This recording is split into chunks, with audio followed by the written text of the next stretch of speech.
क्या होता है, इसके अलावा इन्वेस्टमेंट मल्टीप्लायर क्या होता है, फॉरेन जो आपका विदेशी व्यापार गुणक क्या होता है, इन सब के बारे में अगर आपको जानकारी है, त्वरक का सिद्धांत क्या है, ये सब जानकारी अगर आपके पास है तभी आप इन क्वेश्चनों को अच्छी तरीके से सॉल्व कर पाएंगे। तो आपसे यही रिक्वेस्ट रहेगी कि सबसे पहले आप क्या कीजिएगा, इनको अच्छी तरीके से सॉल्व कर लीजिएगा, मतलब इनको समझ लीजिएगा किस तरीके से ये सब चीज़ें सॉल्व होती है, ताकि जब आप इनका आंसर करें तो आप बेटर तरीके से सभी का आंसर कर पाएँ। तो चलिए क्वेश्चन पेपर मैं आपको सॉल्व करा देता हूँ। तो जो भी स्टूडेंट इसका जवाब देना चाहें ज़रूर दे दीजिएगा, जिससे कि आपको भी पता रहे, हालांकि मैं आपको सॉल्व करा दूंगा। तो पहला क्वेश्चन हमारा ये है कि k इक्वल टू 1/MPC, यानी कि हमारे को ये बताना है कि ये सूत्र किसका है, यानी कि इस क्वेश्चन में आपको ये जवाब देना है।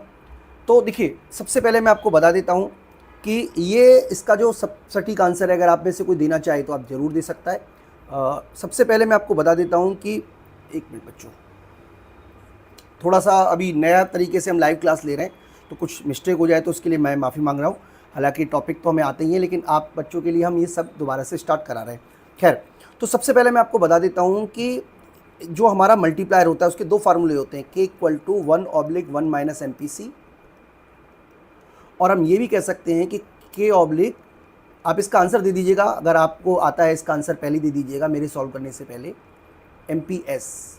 तो ये जो k है, ये k गुणक को सूचक है, गुणक का सूचक है, गुणक का, यानी कि हम इसको निवेश गुणक के नाम से भी जानते हैं। गुणक कई तरीके के होते हैं, लेकिन ये निवेश गुणक की बात हम कर रहे हैं।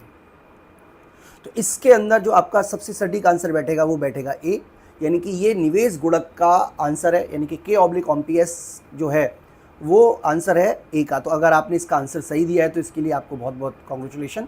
तो इसका जो आंसर है वो ए बैठता है। इसके अलावा सेकंड क्वेश्चन पे हम आ जाते हैं। सेकंड क्वेश्चन कह रहा है कि यदि MPC की वैल्यू 0.75 है तो गुणक की वैल्यू का मान क्या होगा। देखिए, मैं आपको समझा देता हूं। सबसे पहले आप याद रखिएगा फार्मूला क्या है। फार्मूला है k/1/1 - MPC, ये इसका फार्मूला है। तो अगर आप इस फार्मूले में वैल्यू पुट करेंगे, आप जवाब जरूर दीजिएगा दोस्तों, मुझे अच्छा लगेगा कि आपको ये क्वेश्चंस आते हैं। और मैं आपको ये भी बता देता हूं कि हमारे टेलीग्राम चैनल पर हम इस टेस्ट सीरीज़ को 1 घंटे पहले ही अपलोड कर देते हैं, जिससे कि आप इसे सॉल्व कर लीजिएगा, और आपकी कोई क्वेरी हो, कोई डाउट हो तो आप हमारे से पूछ सकते हैं, मतलब जो लाइव क्लास है उसमें हम डिस्कस कर सकते हैं। तो यहाँ पे हम देखिए वैल्यू जो है वो है 1 - 0.75, ठीक है जी, 1/0.4 बिल्कुल सही आंसर है।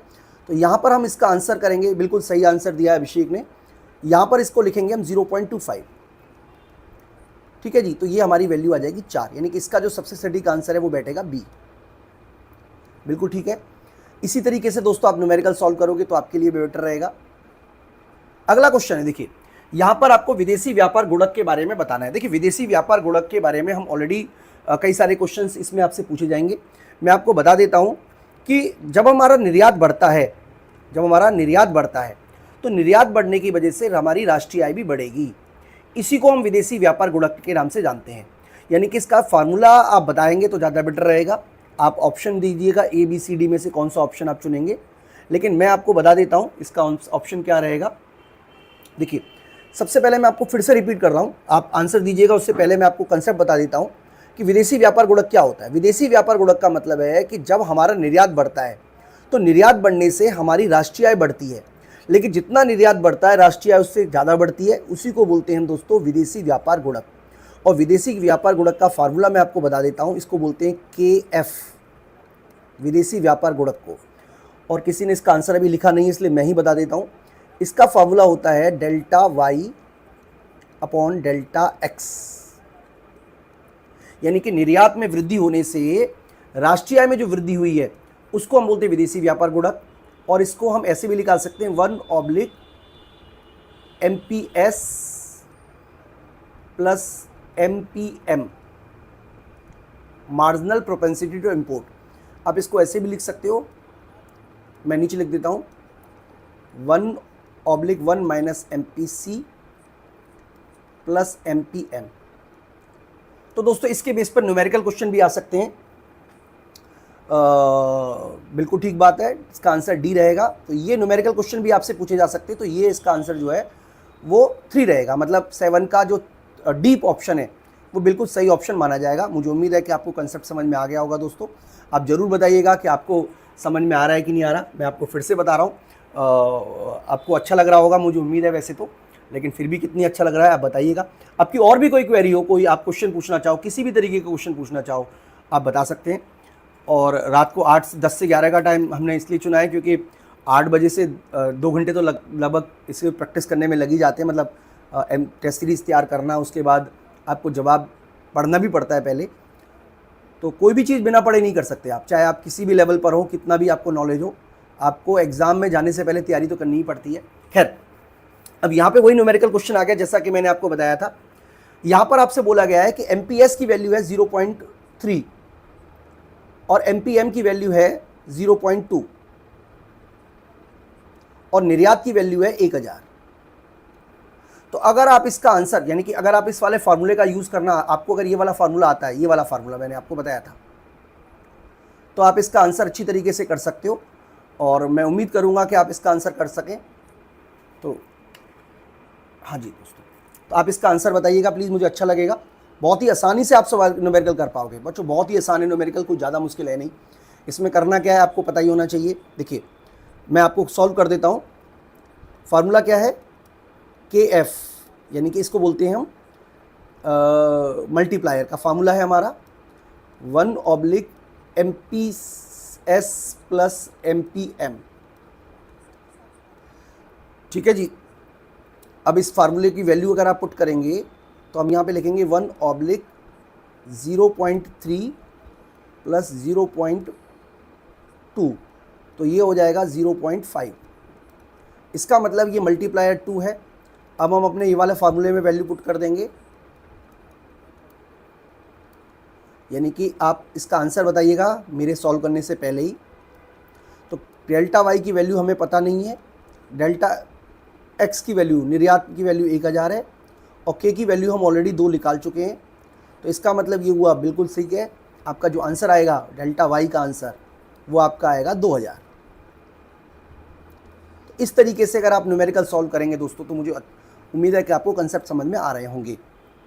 तो देखिए जितने भी एग्ज़ाम की आप तैयारी कर रहे हो ये सभी एग्ज़ाम के लिए यूज़फुल है।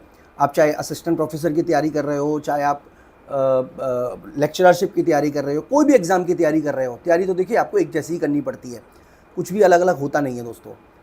अब जैसे क्वेश्चन नंबर 5 हम सॉल्व कर रहे हैं। क्वेश्चन नंबर 5 के बारे में अगर आपको बता सकें, गुणक सिद्धांत का प्रस्तुतिकरण सबसे पहले किसने किया? दोस्तों सबसे पहले जो प्रस्तुत किया था वो काहन ने किया था। काहन का जो रोजगार सिद्धांत है, मतलब इसको उन्होंने वर्ड दिया रोजगार गुणक। रोजगार गुणक, रोजगार गुणक बेसिकली बताता है कि जब आय में वृद्धि होती है, आय में वृद्धि होने से रोजगार में वृद्धि होती है, रोजगार में वृद्धि। तो इसी को बाद में केंज ने यूज करके अपना जो सिद्धांत दिया था, केंज ने बाद में इसको यूज किया था, पहले काहन ने यूज किया था।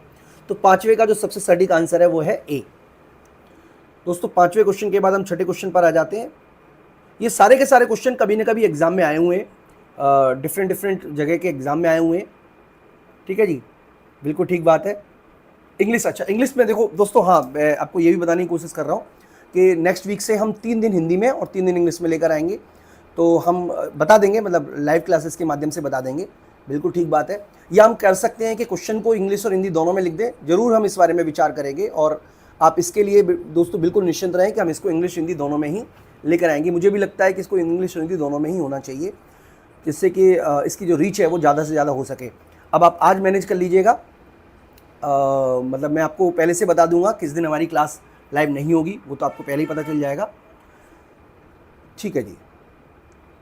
तो चलिए अगला क्वेश्चन है, गुणक का कींजिन अवधारणा के प्रभाव व्यक्त करती है, मतलब किसके प्रभाव को व्यक्त करती है? देखिए अगर हम फार्मूले की बात करें तो इसका जो फार्मूला है वो आपको काफ़ी कुछ क्लियर कर देगा। फार्मूला है delta K equal to delta Y upon delta I, ये इसका फार्मूला है। यानी कि आय पर निवेश ये रिलेशन है, इसका रिलेशन नहीं है। ये त्वरक का है, ये रिलेशन नहीं है। आय पर उपभोग पर आय ये नहीं है। तो इसका सबसे सटीक आंसर है दोस्तों डी। हाँ, 6ठे का डी बिल्कुल सही है। छठे का जो डी आंसर है वो बिल्कुल सही माना जाएगा। अच्छा जवाब आप दे रहे हो दोस्तों, इसी तरीके से आप जवाब देते रहिएगा। और 7 पे हम आ गए, क्वेश्चन नंबर 7 पर हम आ गए। क्वेश्चन नंबर 7 कह रहा है यहाँ पे कि निम्नलिखित उपभोग फलन में आय गुणक का मूल्य k बराबर 4 है, यानी कि k की वैल्यू ऑलरेडी 4 दे रखी है दोस्तों। 7 का आंसर आप बताइएगा। तो आपको ये बताना है कि कौन सा उपभोग फलन इसके लिए अप्रोप्रिएट रहेगा। देखते हैं आपका इसका आंसर आपको आता है कि नहीं आता। 1 मिनट के अंदर बता देंगे, हमें कोई ऐसा वो नहीं है। आप टाइम लीजिए, आप देखिए कि आपको ये आता है कि नहीं आता। कह रहा है निम्नलिखित उपभोग फलन में आय गुणक का मूल्य 4 है। तो जब आय गुणक का मूल्य 4 है तो इनमें से किस वैल्यू को आप अप्रोप्रिएट लगेगा, आप बताइएगा आंसर इसका। देखिए सबसे पहले आप समझ लीजिएगा कि ये जो इक्वेशन होती है, इस इक्वेशन को बोलते हैं C = C bar plus BY। अगर टैक्स होता है तो YD बोल देते हैं। यहाँ पर ये C है, ये दिखा रहा है स्वचालित उपभोग को, स्वचालित उपभोग को। जो B है ये दिखाता है MPC को। तो इसका मतलब ये हुआ कि ये जो फार्मूला होता है हमारा, K = 1/1 - MPC। तो इसका मतलब ये हुआ कि यहाँ पर जो फार्मूला लगेगा वो लगेगा हमारा 1 - 0.75, यानी कि अगर ये 75 है, ये वाली वैल्यू 75 है, तब जाकर ये आंसर हमारा सही माना जाएगा। इसका मतलब इसके अंदर जो सबसे सटीक आंसर है वो C बैठेगा। तो C जो है वो सबसे सही आंसर है, सबसे सटीक आंसर C है। ठीक है जी दोस्तों, तो इसका आंसर आपको C है। वेरी गुड, ऐसे ही आप जवाब दीजिएगा। C जवाब आपने सही लिखा है आंसर में। 8th क्वेश्चन पे आ जाते हैं। देखिए 8th क्वेश्चन को आपको मिलान करना है, इसमें से किसने कौन सा अप्रोच दिया था। देखिए मैं आपको इसके बारे में तो खैर मुझे भी जानकारी है, तो जिसकी जानकारी है मैं बता देता हूँ कि सबसे पहला A है, जो मुद्रावादी है। मुद्रावादी में सबसे प्रमुख नाम आता है मिल्टन फ्रीडमैन का। मिल्टन फ्रीडमैन सबसे ज़्यादा इम्पोर्टेंट व्यक्ति हैं जिन्होंने मुद्रावाद की स्थापना की। मतलब मुद्रावादी विचारधारा के बारे में हम अगर आप हमारा कोर्स में पढ़ोगे तो आपको सब कुछ मिलेगा इसके अंदर। मैं आपको मतलब एक पूरा चैप्टर है मुद्रावाद, और अगर आप फ्रियॉन की बुक से पढ़ते हो तो उसमें मुद्रावाद के ऊपर एक चैप्टर दिया हुआ है, बहुत अच्छी तरीके से लिखा हुआ है, जिसमें बेसिकली मुद्रावादी ये बताने की कोशिश करते हैं कि जो स्टैगफ्लेशन होता है, जिसको हम बोलते हैं क्या बोलते हैं हिंदी में, मंदी नहीं, इस मतलब आप बताइएगा, मैं नाम भूल गया हूँ। स्टैगफ्लेशन मतलब जिसमें बेरोजगारी भी होती है और कीमतें भी बढ़ रही होती हैं, उसमें उसकी वजह से उसकी क्या वजह है, इसको समझाने का काम मिल्टन फ्रीडमैन ने किया। तो A का नंबर 4 माना जाएगा। इसके अलावा ये देखिए मैं यहाँ मैच कर देता हूँ, A का नंबर 4 हो गया। रोजगार गुणक जो है मैं ऑलरेडी आपको बता चुका हूँ, काहन के द्वारा बताया गया था। इसके अलावा तार्किक परिकल्पना यानी कि रैशनल एक्सपेक्टेशन में जॉन मूथ का नाम बहुत इंपॉर्टेंट है। तो जो मुझे पता था वो ये था कि एक का A B C D में से, अब देखिए यहाँ पे ये जो B है 1, यही आंसर जो है B पॉइंट है, ये बिल्कुल सही है, 4th का B। ठीक है जी, जब आप डिटेल में पढ़ोगे ना इसमें तो आपको सब कुछ इसमें मिलेगा कि किस थ्योरी को किसने डेवलप किया, ये सब चीज़ें हैं, हमने कराई हुई हैं कहीं ना कहीं जाके। और अगर आप सारा का सारा पढ़ते हो सिस्टमेटिकल तरीके से तो आपको अच्छी तरीके से समझ में आ भी जाएगा। अब क्वेश्चन नंबर चलिए ये देखते हैं। कह रहा है मान लीजिए एक विशेष अर्थव्यवस्था में कुछ समयावधि के लिए निवेश 100 के बराबर है, मतलब एक इसमें निवेश की वैल्यू मान लेते हैं, इन्वेस्टमेंट की वैल्यू 100, और सरकारी व्यय मान लेते हैं 75। ये UGC नेट में पूछा गया क्वेश्चन है। और टैक्स मान लेते हैं 700। उपभोग फलन हमें दिया हुआ है 25 + 0.8 YD, इस तरीके से दिया हुआ है। आपको गुणक का मूल्य बताना है। गुणक का मूल्य देखिए यहाँ पर आपको सिर्फ कंफ्यूज करने का काम कर रहा है। अगर आपको आता है तो आप बताइएगा प्लीज़ 9 में का आंसर। ठीक है जी, मैं आपको बहुत ही सिंपल तरीके से बता देता हूँ कि फार्मूला है हमारा K = डेल्टा Y, सॉरी ये तो उसका फार्मूला ना, हाँ इसका फार्मूला होता है KG equal to delta Y upon delta G. मैं थोड़ा सा डिलीट कर देता हूँ इसको, 1 मिनट, ये जगह चाहिए अपने को। डिलीट कैसे होगा ये, 1 मिनट बच्चों। हाँ, ये डिलीट कर देते हैं, मैं आपको समझा देता हूँ, 1 मिनट।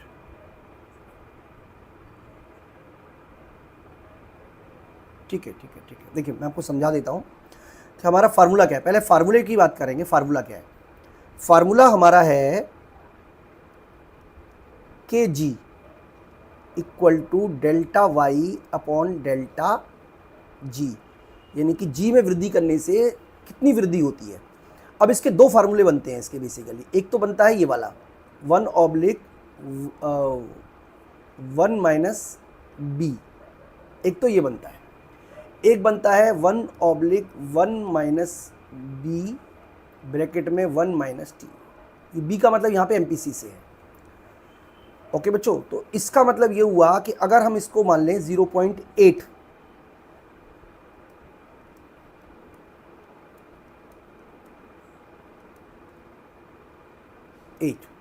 तो इसकी वैल्यू हो जाएगी सीधी सीधी 0.5। ठीक है जी। ये टैक्स कब लगता है, ये वाला फार्मूला कब लगता है और ये वाला फार्मूला कब लगता है, आपको बस इसके बारे में जानकारी जरूर होनी चाहिए। इस वाले फार्मूले का यूज करते हैं जब लमसम टैक्स दिया होता है। जब लमसम टैक्स का मतलब है लमसम टैक्स, इस तरीके का टैक्स दिया, टैक्स इक्वल टू 100। लेकिन अगर कहीं टैक्स इस तरीके का दिया हुआ है, टैक्स इक्वल टू 0.25y, इस तरीके का दिया हुआ है, तो हमारा जो फार्मूला है वो ये वाला लगता है। आप इसका विशेष रूप से ध्यान रखिएगा, क्योंकि आपके दोनों फार्मूले यूज होते हैं। या तो आप ये वाला फार्मूला भी यूज कर सकते हो, आप ये वाला फार्मूला भी यूज कर सकते हो, लेकिन कौन सा फार्मूला कब यूज होगा ये डिपेंड करता है कि आपका सवाल में क्या दिया हुआ है। तो जैसे कि इस सवाल में आपको टैक्स लमसम है, तो इसका मतलब आपका जो फार्मूला यूज होगा वो ये वाला यूज होगा। मैं उम्मीद करता हूँ कि आपको बात समझ में आ रही होगी। दोस्तों आप जरूर बताइएगा मैसेज में कि आपको मेरी बात समझ में आ रही है कि नहीं आ रही है, क्योंकि ऐसे तो आइडिया लगेगा नहीं कितने बच्चों को समझ में आ रहा है, कितने को समझ में नहीं आ रहा है। अगले क्वेश्चन पे हम आ जाते हैं। Question number 10। क्वेश्चन नंबर 10 कह रहा है कि मान लो एक विशेष अर्थव्यवस्था में कुछ समय अवधि के लिए निवेश 100 के बराबर है। मान लिया, जैसा कोई पिछला क्वेश्चन ही था। इस बार इसमें क्या दिया हुआ है, इस बार इसमें जो दिया हुआ है वो दिया हुआ है हमारे को, इस बार जो हमें दिया हुआ है वो दिया हुआ है हमारे को टैक्स मल्टीप्लायर। तो दोस्तों टैक्स मल्टीप्लायर का फार्मूला मैं आपको बता देता हूं, क्योंकि जितने भी फार्मूले हैं वो अगर आपको पता होंगे तो आपको सॉल्व करना आपके लिए आसान रहेगा। तो टैक्स मल्टीप्लायर का फार्मूला है -b/1 - b। ये फार्मूला होता है टैक्स मल्टीप्लायर का। ये वाला फार्मूला तब यूज होता है जब लमसम टैक्स होता है, और ये वाला फार्मूला भी होता है।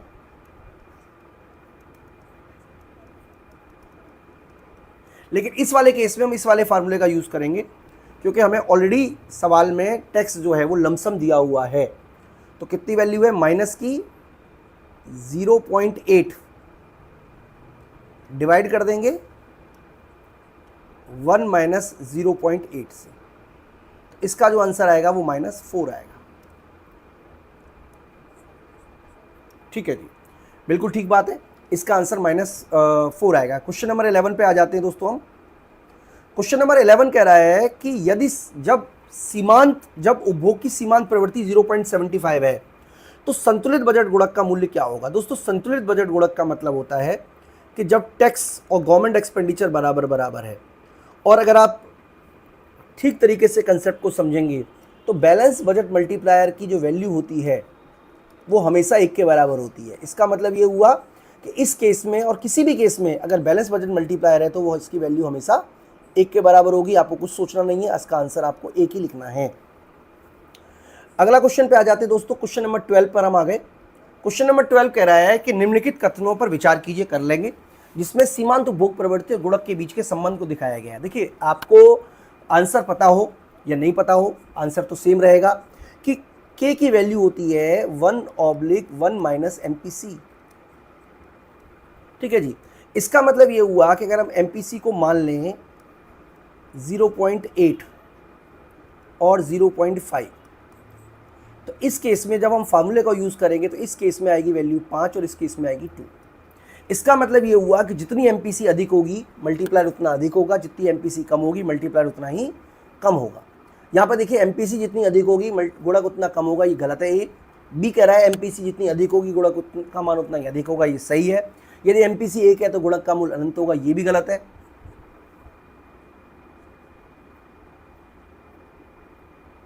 ये भी ठीक होगा, क्योंकि अगर एमपीसी 1 है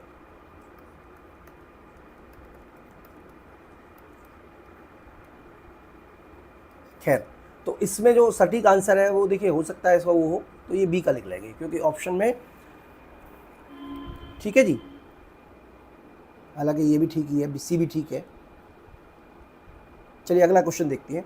यदि सीमांत बचत प्रवृत्ति हमें दी हुई है 0.2 और सीमांत उपभोग आयात प्रवृत्ति 0.05, तो निर्यात अगर 100 का है तो राष्ट्रीय आय में क्या प्रभाव पड़ेगा? तो फार्मूला लगाते हैं हम के एफ का equal to 1/MPS plus MPC। तो इसकी वैल्यू निकालनी MPM, तो 1/MPS की वैल्यू है 0.2 प्लस 0.05, तो इसका मतलब 1/0.25, इसका मतलब 4। तो अगर निर्यात को अगर हम 100 बढ़ाएंगे तो जो राष्ट्रीय आय वो 400 बढ़ जाएगी, 4 से मल्टीप्लाई होके 400 हो जाएगी। इसका मतलब इसका आंसर जो है वो डी बैठता है। क्वेश्चन नंबर 13 पे आगे दोस्तों। 13 कह रहा है त्वरक से क्या तात्पर्य है। देखिए त्वरक के बारे में मैं आपको फिर से बता देता हूं। त्वरक जो होता है वो बताता है कि अगर हम उपभोग में वृद्धि करते हैं तो उससे निवेश पर क्या असर पड़ता है।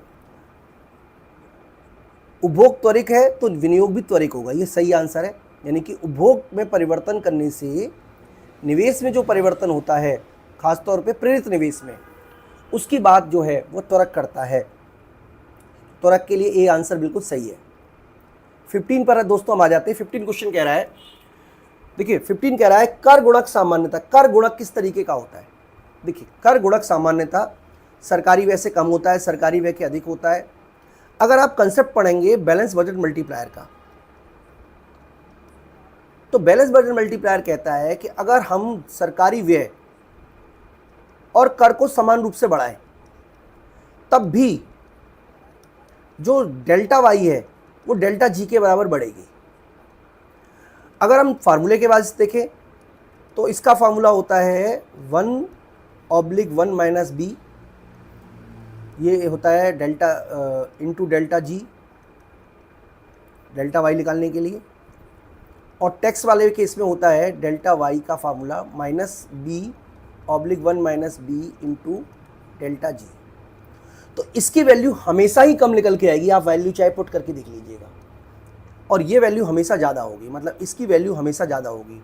तो सरकारी जो व्यय है, मतलब सरकारी व्यय का जो गुणक है, उसकी वैल्यू हमेशा टैक्स मल्टीप्लायर से ज़्यादा होती है। ये बात आपके दिमाग में बैठनी चाहिए और ज़रूर आपके दिमाग में ये बात होनी भी चाहिए। क्वेश्चन नंबर 16 जो है वो यूजीसी नेट में आया है। त्वरक मॉडल निम्नलिखित किसके परिवर्तन के द्वारा निवेश में परिवर्तन के निर्धारण में पूर्व कथन है। देखिए समझिएगा मेरी बात को। देखिए जब सरकार स्वचालित निवेश को बढ़ाती है तो स्वचालित निवेश बढ़ने से एग्रीगेट डिमांड बढ़ती है, एग्रीगेट डिमांड बढ़ने से राष्ट्रीय आय बढ़ती है। मतलब एग्रीगेट डिमांड या उत्पादन, इसको आप उत्पादन भी कह सकते हो। उत्पादन बढ़ने से आपकी जो मांग है वो बढ़ती है, यानी कि उपभोग बढ़ता है, और उपभोग बढ़ने से निवेश बढ़ता है। ये निवेश जो है, ये जो निवेश है, ये वाला जो निवेश है, ये प्रेरित निवेश है। इसका मतलब ये, इसका पूर्व कथन ये है कि उत्पादन बढ़ना चाहिए। ठीक है जी। तो उत्पादन बढ़ेगा तब जाके उपभोग बढ़ेगा, उपभोग बढ़ने से फिर निवेश बढ़ेगा। 17 क्वेश्चन पे हम आ जाते हैं। 17 कह रहा है कि त्वरक के संदर्भ में निम्न कथनों के विचार कीजिए। और आपको बताना है कि कौन से कथन सही है, कौन सा कथन सही नहीं है। तो दोस्तों सबसे पहला आप याद रखिएगा,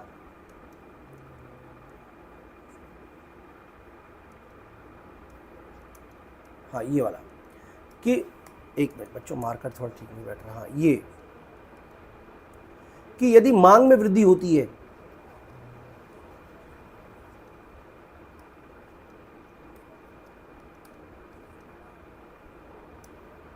ये सॉरी, यदि मांग में वृद्धि पर निर्भर करता है, ठीक बात है, ये मांग में वृद्धि पर निर्भर करता है कितनी मांग बढ़ी है, क्योंकि जो मांग बढ़ेगी उतना ही तो उपभोग बढ़ेगा। ठीक है जी। अर्थव्यवस्था में अनुपयुक्त क्षमता न होने पर कार्यशील होता है, बिल्कुल ठीक बात है, ए और बी दोनों सही है। पूंजी क्षय बढ़ जाने पर इसका मान बढ़ जाता है, ये गलत है। और मांग के स्तर पर निर्भर करता है, मांग में वृद्धि के स्तर पर निर्भर करता है, कितनी मांग बढ़ी इस पर निर्भर करता है दोस्तों। तो इसका मतलब है इसका जो सबसे सही आंसर है वो ए और दो सही है।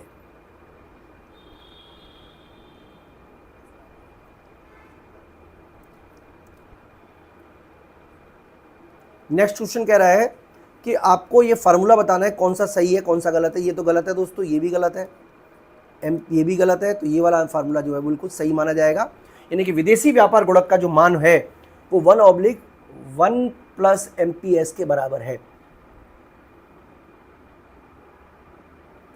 देखिए प्रोजेक्ट मैनेजर के लिए हमारे पास ऑलरेडी वीडियो है, बच्चे ने कहा है प्रोजेक्ट मैनेजर के लिए वीडियो बनाने के लिए, तो हम उसके लिए भी जो पिछले साल का क्वेश्चन पेपर है वो सॉल्व करा रहे हैं।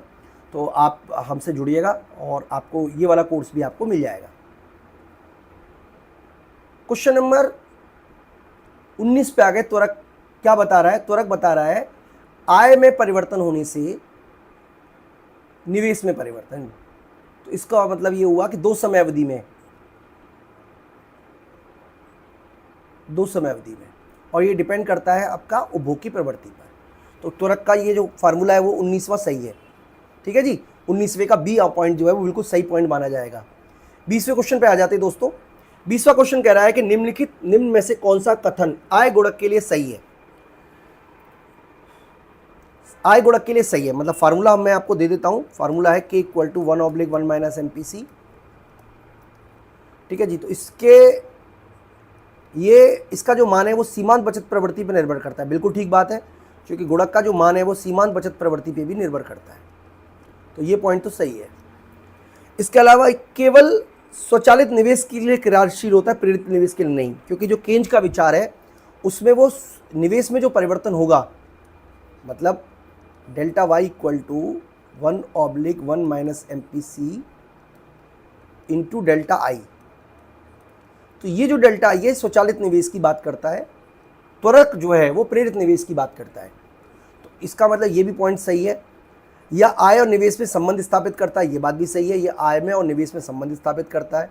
लेकिन यह मान के अल्पकाल में स्थिर रहता है, ये गलत है, क्योंकि केंज का मानना था कि अल्पकाल में ही सारे परिवर्तन होते हैं, दीर्घकाल में तो हम सब लोग मर जाएंगे। तो इसका मतलब है कि अल्पकाल का मान स्थिर है। ये सारी की सारी पॉइंट गलत है।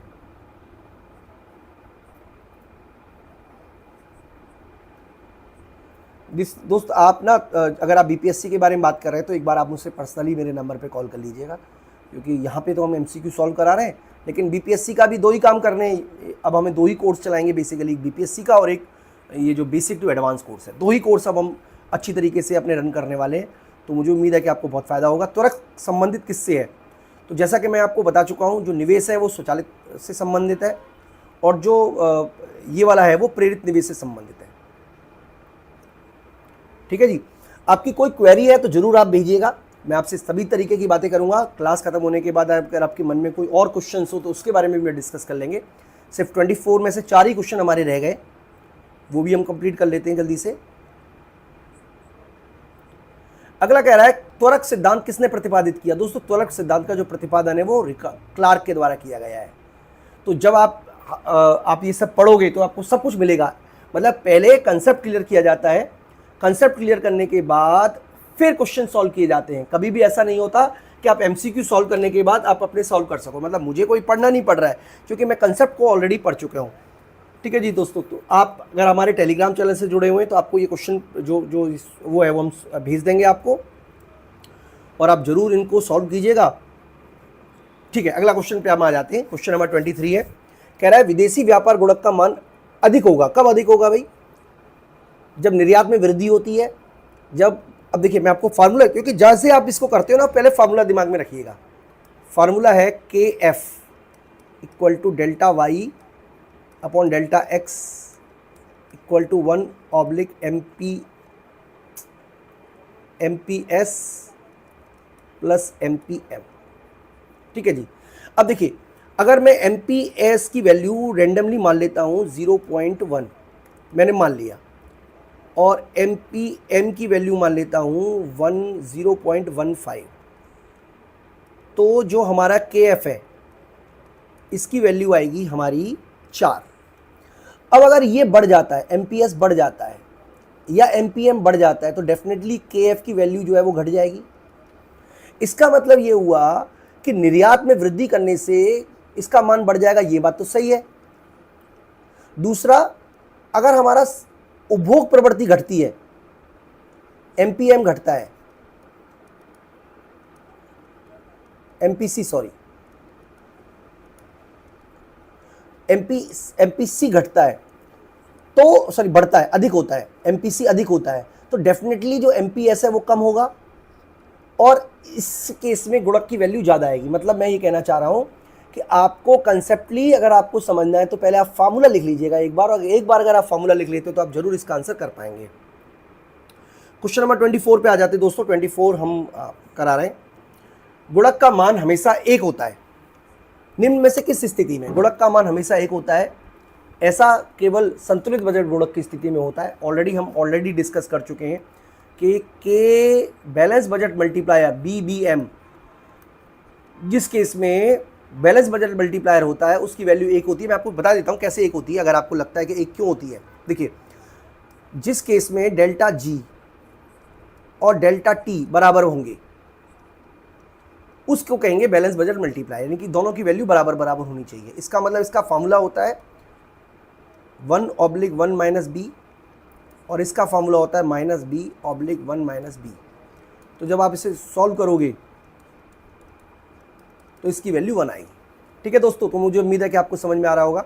लास्ट क्वेश्चन है, और इसका आंसर मैं आपको दूंगा नहीं। ये क्वेश्चन आप मुझे कमेंट बॉक्स में बताइएगा जब भी आप ये वीडियो सॉल्व करो कि आपको इसका आंसर क्या मिलता है। ये क्वेश्चन मैं आपके लिए छोड़े जा रहा हूँ कि निम्नलिखित में से गुणक का रिसाव कौन सा है। गुणक के कई सारे रिसाव हैं। रिसाव का मतलब वो चीज़ें जो उपभोग के स्तर को कम कर देते हैं। तो उपभोग के स्तर को कौन कौन कम करेगा, या आय के स्तर को कौन कौन कम करेगा? आय के स्तर को कम करने वाले जितने भी पॉइंट्स हैं वो सब आपको मुझे बताने हैं। ये क्वेश्चन पेपर UP PGT में आया है। तो ये दोस्तों आपको होमवर्क है, आप इसको ज़रूर बताइएगा, और मुझे उम्मीद है कि आपको कंसेप्ट समझ में आ गया होगा। अगर आपकी कोई क्वेरी है, कोई डाउट है, कुछ पूछना आप चाहें तो आप कमेंट बॉक्स में लिख सकते हैं। हम जल्दी सभी का जवाब दे देंगे। और अगर आपकी कोई क्वेरी नहीं है, कुछ पूछना नहीं चाहते, तो फिर हम क्लास को अगले 2 मिनट के अंदर बंद कर देंगे।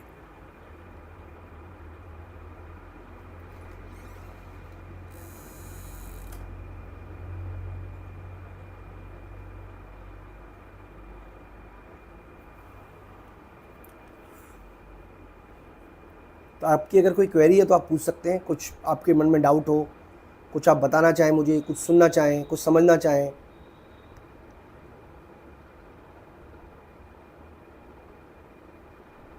ठीक है दोस्तों, तो फिर आज के लिए इतना ही करते हैं।